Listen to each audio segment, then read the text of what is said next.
মন্ত্রীর দায়িত্ব পান। 2011 সালের আগস্টে শেয়ার বাজারে বিক্ষোভকারীদের ফটকাবাজ বলে কঠোর সমালোচনার মুখে পড়েন তিনি। এরা তো বিনিয়োগকারী নয় বলে আমার ধারণা। তারা আসে যেদিন নামে তারপরে ভাঙচুর করে। তিনি বলেছিলেন, হলমার্ক কেলেঙ্কারির 4000 কোটি টাকা বড় কিছু নয়। পরে তিনি সংসদে এই বক্তব্যের জন্য দুঃখ প্রকাশ করেন।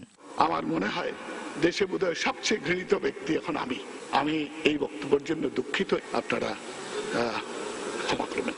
অনেক সময় আমি অত এক্সপ্লেনেশন না দিয়ে কথা বলি এবং এই জন্য আমি 2-3 বার অ্যাপোলজি করতে হয়েছে।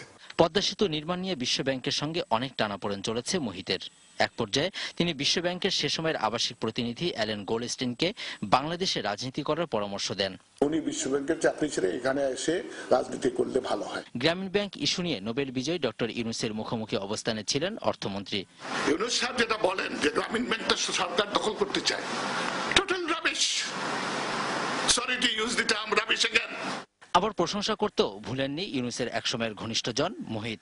এই দেশে ক্ষুদ্র ঋণের প্রসার এবং প্রবক্তা যদি কেউ থাকে, ইউনূস সাহেব অবশ্যই নমস্য।